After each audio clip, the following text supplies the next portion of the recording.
सिंह का मकसद क्या है? उसका मकसद है कि अपने आदमियों को मतलब सरकारी नौकरी में हर डिपार्टमेंट में भरे ताकि उनका फ्यूचर पॉलिटिकली ब्राइट हो, यानी कि वोटर तैयार कर रहे हैं वो।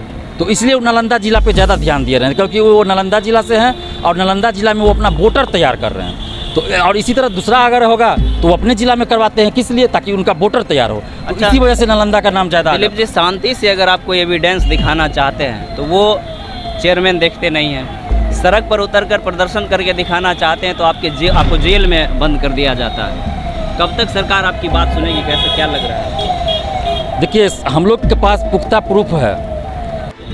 नमस्कार, रिपब्लिकन न्यूज़ देख रहे हैं आप। मैं हूं तनुज मासूम। बिहार में शिक्षा का मुद्दा अत्यंत ज्वलनशील मुद्दा हमेशा से रहा है।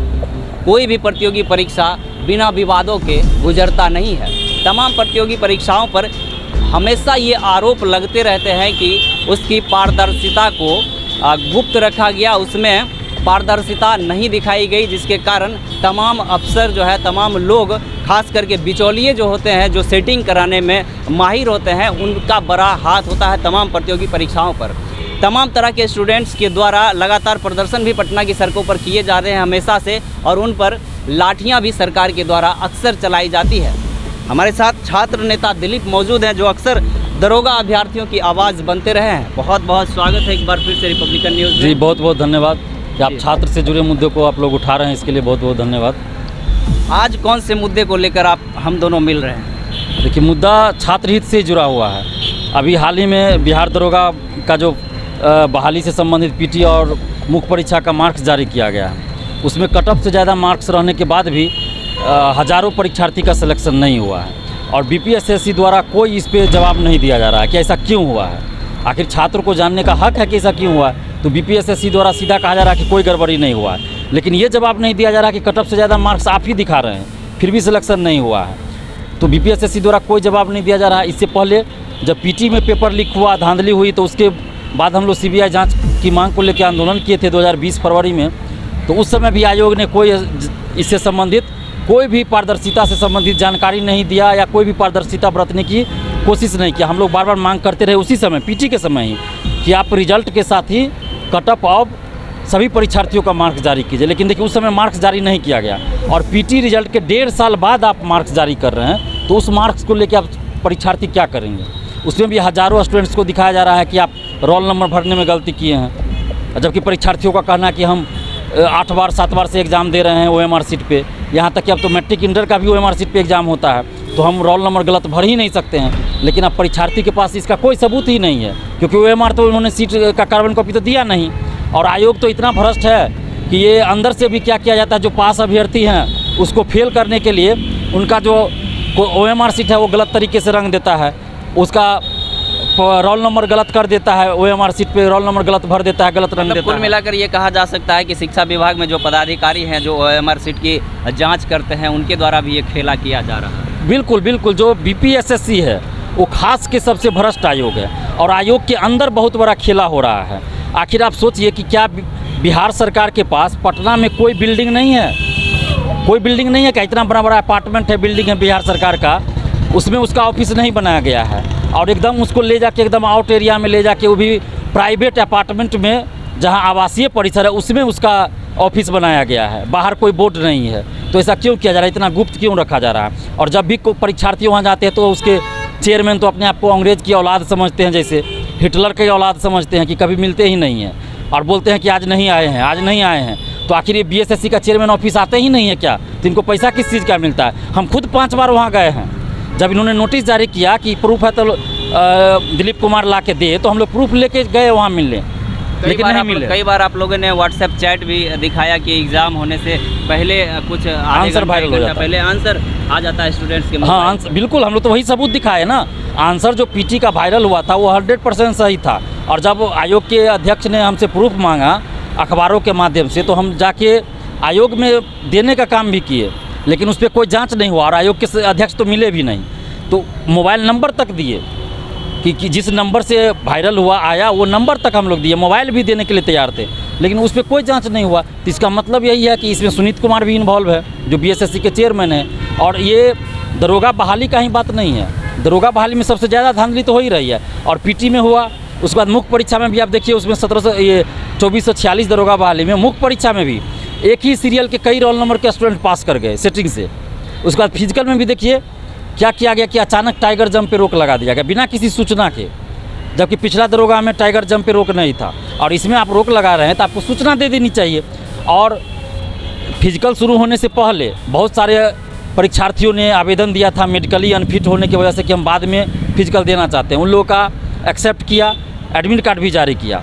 और कुछ परीक्षार्थी थे जो टाइगर जंप पे रोक लगने के बाद आवेदन दिए थे मेडिकल के लिए, मेडिकल के आधार पे, तो वो लोग चलिए कि अपना फ़ायदा उठाने के लिए कुछ परीक्षार्थी दिए होंगे, लेकिन वो परीक्षार्थी जो फिजिकल शुरू होने से पहले दिए थे और आयोग ने एक्सेप्ट किया, उसका एडमिट जारी किया, उसके बाद भी उनका फिजिकल नहीं लिया गया, अभी भी उनके पास एडमिट कार्ड है। तो इससे बड़ा दादागिरी और गुंडागर्दी क्या होगी। और अभी जब फाइनल रिजल्ट आया है तो हज़ारों परीक्षार्थी जिनका कट ऑफ से ज़्यादा मार्क्स है, लेकिन उनका सिलेक्शन नहीं हो रहा। अच्छा, कई बार ये भी आरोप लगता है बिहार सरकार, खास करके नीतीश कुमार पर, वो उनके जो गृह जिला है नालंदा, वहाँ के स्टूडेंट्स को ज़्यादा लग रहा दरोगा बहाली में ले लिया जाता है। कई बार ऐसा आरोप भी लगता है कि देखिए, सबसे पहले तो मैं ये कह दूँ कि नालंदा जो है वो ज्ञान की धरती रही है, और आज से नहीं, प्राचीन काल से, और आज भी नालंदा जिला में एक से एक पढ़ने वाले स्टूडेंट्स हैं, मेधावी छात्र हैं, और जिनका कि मेरिट से भी रिजल्ट होता है। लेकिन वहाँ जो जिस तरह की बात आप करें और अखबारों में जो छपता है, जैसे अभी हाल ही में BSSC का फिजिकल था, प्रथम इंटर स्तरीय का, उसमें 12 लोग नालंदा जिला के ही पकड़े गए। तो ये सब नालंदा जिला को बदनाम कौन कर रहा है? वहाँ के मंत्री विधायक बदनाम कर रहे हैं, क्योंकि ये लोग परीक्षार्थी वहाँ के दोषी नहीं हैं। सिंह का मकसद क्या है? उसका मकसद है कि अपने आदमियों को मतलब सरकारी नौकरी में हर डिपार्टमेंट में भरे, ताकि उनका फ्यूचर पॉलिटिकली ब्राइट हो, यानी कि वोटर तैयार कर रहे हैं वो। तो इसलिए वो नालंदा जिला पे ज़्यादा ध्यान दिए रहे हैं, क्योंकि वो नालंदा जिला से हैं और नालंदा जिला में वो अपना वोटर तैयार कर रहे हैं। तो और इसी तरह दूसरा अगर होगा तो वो अपने जिला में करवाते हैं, किस लिए? ताकि उनका वोटर तैयार हो। तो अच्छा, इसी वजह से नालंदा का नाम ज़्यादा। दिलीप जी, शांति से अगर आप कोई एविडेंस दिखाना चाहते हैं तो वो चेयरमैन देखते नहीं हैं, सड़क पर उतरकर प्रदर्शन करके दिखाना चाहते हैं तो आपको जेल में बंद कर दिया जाता है।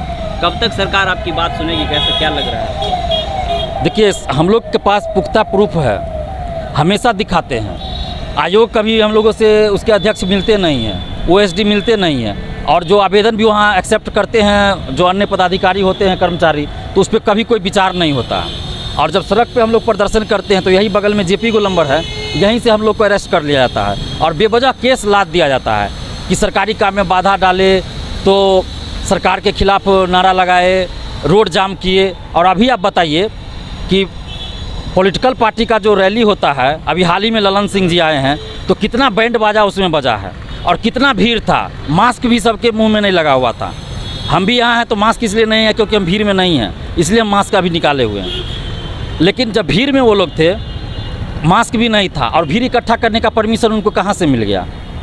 चिराग पासवान जी आशीर्वाद यात्रा कर रहे हैं, किसी के मुंह में मास्क नहीं रहता है, उनको कैसे परमिशन मिल गया कि वो भीड़ इकट्ठा कर रहे हैं? लेकिन हम लोग जब उस समय कोरोना का भी कोई ऐसा नहीं था, 11 फरवरी को परमिशन लेने की कोशिश भी तो करते हैं, परमिशन लेने की कोशिश करते हैं, लेकिन हम लोग को कोई परमिशन भी नहीं दिया जाता है। सीधा बोलते हैं कि आप लोग गर्दनी बाग में जाइए, यहाँ कोई परमिशन नहीं मिलेगा। तो फिर हम लोग गर्दनी बाग में कैसे चले जाएंगे? वहाँ हम लोग को जाने की सुविधा नहीं है, यहाँ से वहाँ पैदल जाना आप सोच रहे हैं। तो ये लोग सिर्फ और सिर्फ छात्र एकता को तोड़ना चाहते हैं, और चाहते नहीं है कि लोग का मूवमेंट बड़ा हो, आंदोलन बड़ा हो, क्योंकि ये लोग जान रहे हैं कि जिस दिन छात्र एकजुट हो जाएंगे उस दिन इन शिक्षा माफियाओं की तो कुछ नहीं चलेगी, सरकार की भी नहीं चलेगी। और हम लोग ये करके दिखाएंगे कि बिहार से एक दिन शिक्षा माफियाओं को मिटा के रहेंगे, और सरकार को हम लोग की बात माननी पड़ेगी। जिस छात्र आंदोलन की उपज है नीतीश कुमार और ये लालू यादव जी, 30 सालों से इनका सरकार चल रहा है, इन दोनों का मिला के देखें तो बिहार में सरकार है। और वही लोग क्या करते हैं, अभी खास के नीतीश जी सरकार में हैं, वो करते हैं छात्र आंदोलन को कुचलने का प्रयास कर रहे हैं। कई बार तेजस्वी यादव से भी आप लोगों ने मुलाकात? जी, तेजस्वी यादव जी से भी मुलाकात 3-4 बार हुई है दरोगा आंदोलन के समय ही। तो पिछला बार PT आंदोलन में तो कार्य स्थगन प्रस्ताव RJD की तरफ से लाया गया था, हम लोगों ने जब इस बात को रखा तो सारा प्रूफ हम लोगों ने दिया था, लेकिन विधानसभा में एक्सेप्ट नहीं किया गया, स्पीकर महोदय ने एक्सेप्ट नहीं किया, क्योंकि सरकार के दबाव में वो एक्सेप्ट नहीं किए। उसके बाद जब मुख्य परीक्षा में भी ये धांधली हुई तो उसमें भी हम लोग चाहते थे कि वो लोग आवाज़ उठाए, लेकिन उस तरह से तो कोई विपक्ष का आवाज़ उठाया नहीं इस मुद्दे को। हम चाहते थे कि जिस तरह अन्य मुद्दों पर बहस होता है विधानसभा में, उस तरह से दरोगा बहाली में धांधली, बीएसएससी में धांधली, सिपाही भर्ती में धांधली, यानी प्रतियोगी परीक्षा में जो धांधली हो रही है और पारदर्शिता नहीं है, तो उस पारदर्शिता को लाने के मुद्दे पे विधानसभा में चर्चा हो, लेकिन इस पे कोई भी इस तरह से बहस नहीं हो रहा, ना कोई पहल कर रहे हैं। एक आखिरी सवाल दिलीप जी कि आखिर कब तक जेल जाएंगे और सड़क पर लाठी खाएंगे, क्योंकि सरकार अभी तक तो सुन नहीं रही है। देखिए, जब हमारा देश गुलाम था, अंग्रेज़ों के चंगुल में था, तो एक आंदोलन से हमारा देश आज़ाद नहीं हुआ, लगातार चरणबद्ध आंदोलन करना पड़ा। उसके बाद जाके दो तरफा आंदोलन हो रहा था, एक तरफ अहिंसक आंदोलन, दूसरी तरफ क्रांतिकारी भी आंदोलन चल रहा था। तो हम लोग भी लगातार आंदोलन कर रहे हैं समय समय पे।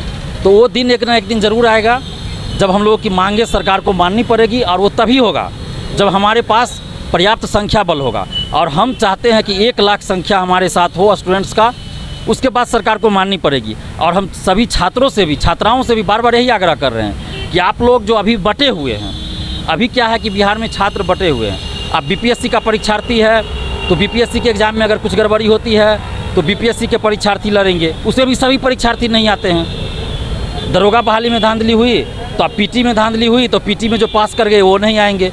मुख्य परीक्षा में धांधली हुई तो मुख्य परीक्षा में जो पास कर गए वो नहीं आते हैं। बीएसएससी में है तो बीएसएससी के परीक्षार्थी जाएंगे, वो भी सब नहीं जाएंगे।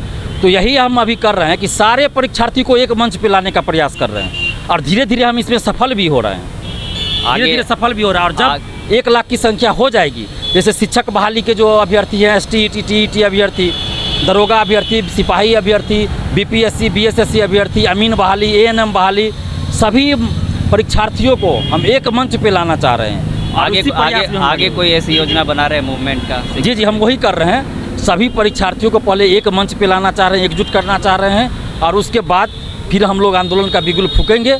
और पारदर्शिता हमारी सबसे पहली प्राथमिकता है कि प्रतियोगी परीक्षाओं में पारदर्शिता आनी चाहिए, और ये प्रथम मुद्दा रहेगा जिस पे हम लोग आंदोलन करेंगे। और पारदर्शिता लाने के लिए हमारा मांग है कि परीक्षा के संपन्न होने के साथ ही उसी दिन परीक्षार्थियों को OMR शीट की कार्बन कॉपी और क्वेश्चन बुकलेट साथ ले जाने दिया जाए, और आंसर की जारी किया जाए, और रिजल्ट प्रकाशन के साथ ही कटअप और सभी परीक्षार्थियों का मार्क्स जारी किया जाए।